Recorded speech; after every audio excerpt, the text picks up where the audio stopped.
I want to know how the hell people in Canada are even living. I generally consider myself a positive person.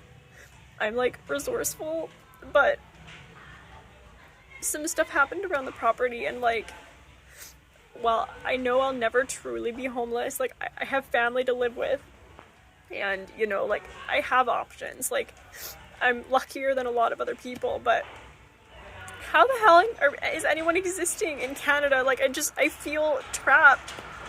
And like I just got a good job. I started in September, but even with that job, it pays less than 40 grand a year. And it's a job that requires like education, and even on that job, like, I still can't do shit. I can't buy anything. I can't afford the rent these days. Like, I'm just feeling so much despair. And I know I'm normally like really, really positive, but I'm just like, how is everyone else, and are you okay? Because the answer is probably no.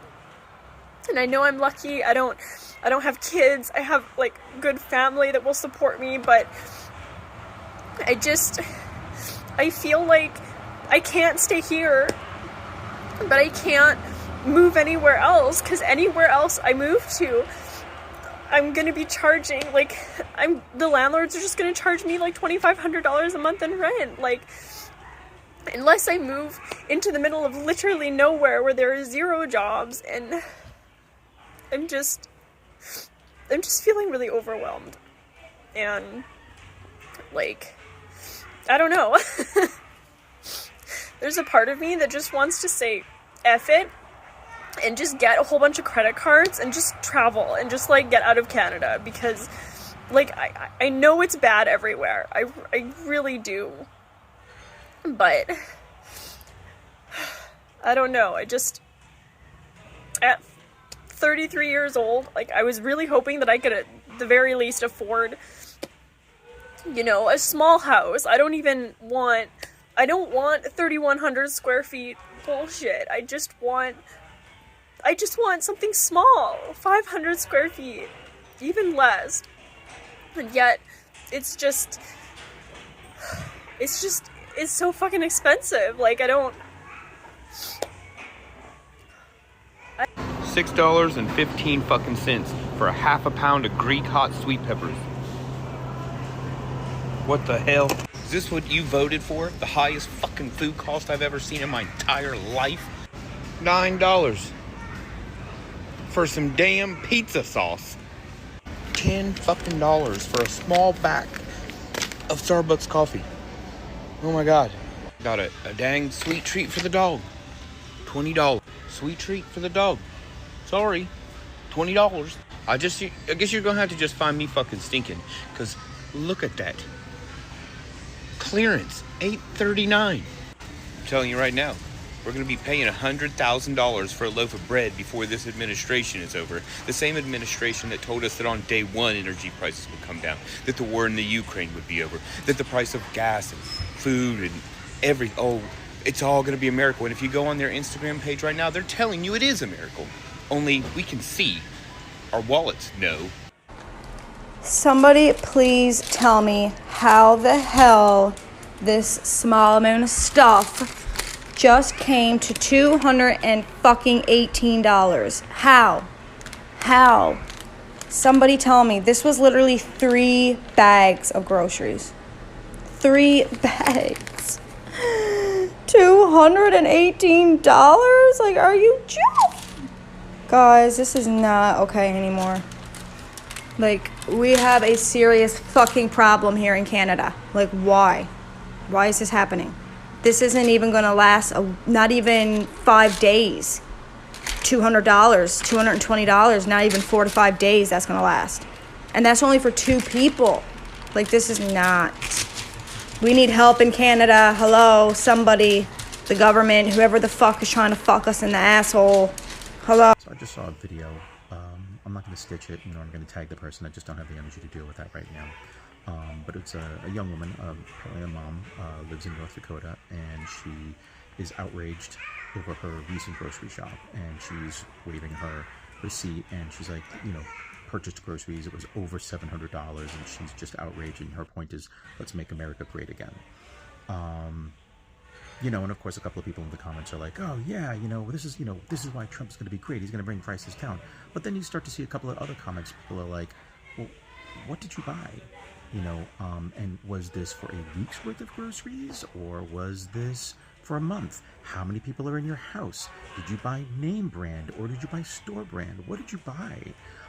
And so she jumps onto a follow-up video, and she tries to justify it, you know, and she's just like, you know, you could see, here's my receipt, you know, blah, blah, blah, you know, and she's like, look at the cranberry juice here, you know, 3 bottles, it was over 20 some odd dollars. Well, you look at her receipt, and she bought Lakewood organic cranberry juice. Okay, yeah, that's fucking expensive. That's expensive shit. So yeah, of course, if you're buying name brandy things and expensive things, you know, then yeah, it's all going to add up. And if that's the juice you like, you get to buy it. Absolutely. If that's the juice you want your family to have, enjoy it. But if you're going to go to the store and buy some things that are really high priced, organic or special quality or super name brand or whatever you want to buy, and then you're going to go into a video and claim, this is, you know, the Democrats' America, you know, this is why we got to make America great again. No. Context matters, by the way. So, you know, again, videos need to have the full details, you know, and even then, like I said, she went with her second video to try to justify herself, but it was, no. You can literally look at a receipt and you're like, oh, I see, that's another thing you purchased that you could have probably bought the store brand and you would have paid a hell of a lot less. So again, buy what you want to buy, enjoy what you want to enjoy, but don't try to make it sound like this is like, you know, the fault of the current administration. No, and I assure you, miss, your Lakewood cranberry organic juice is not going to drop in price after President Trump comes back into the office. It is absolutely not. And before I forget, point, the groceries are just laughable. I'm so like offended by the prices that I actually have to laugh to keep from crying. This is what I bought for myself, not even my wife, just for me the next 2 days to eat, because I want to eat healthy before the holidays. I got some grass-fed ground beef, some turkey deli meat, some lettuce, cheese, tuna, carrot sticks, blueberries, almond butter, coffee, and I got a case of water under there, which is like $4. Do you have a guess on what this is? $86.77.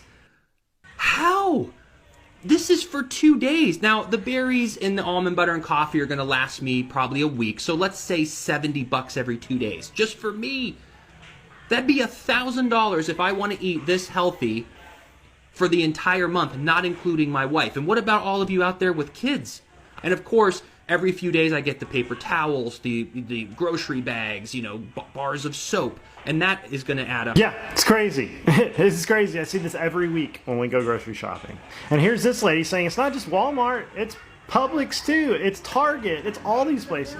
So I'm at Publix right now. I got my little reusable bag that just fell on the floor. But how come nobody is talking about $7.29 for a bag of chips? We're all talking about eggs, but what about these $7.29 chips? That's crazy. So I'm at Publix. Not to mention the bag's half full of air. You know, shrinkflation is a thing, and this is what we were talking about with the lotion. Shrinkflation. The box looks the same size, but the internals is 20% less, and it costs 20% more.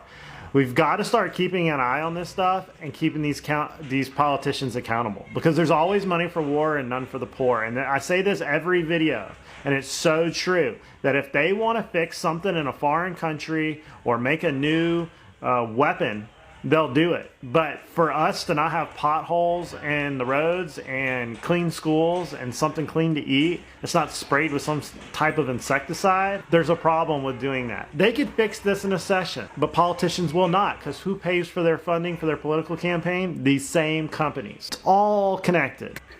I just spent $72 on stuff to make chili, and that's going to feed my family maybe 2 nights. $72.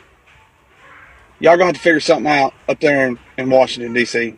So are you conservative Republicans and MAGA ready to concede the idea that regulation is sometimes necessary? Because aren't you the party that wants to minimize government and let the free market do its thing? Well, this is what happens when you try and let the free market do its thing. Corporate greed knows no bounds, my friend.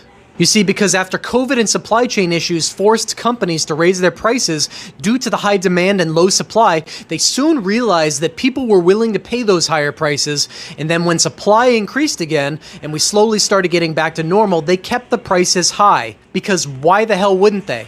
They had all just recorded record-breaking profits in the midst of a fucking pandemic. Why on earth would they lower them now that the economy is getting back on its feet, especially considering that there's nobody willing to hold them accountable? Because conservatives love free market and less regulation. I'm sorry guys, but to honestly think that by giving companies breaks, they will choose to do the right thing and pass along the savings instead of just pocketing the difference is foolish and unrealistic. Are you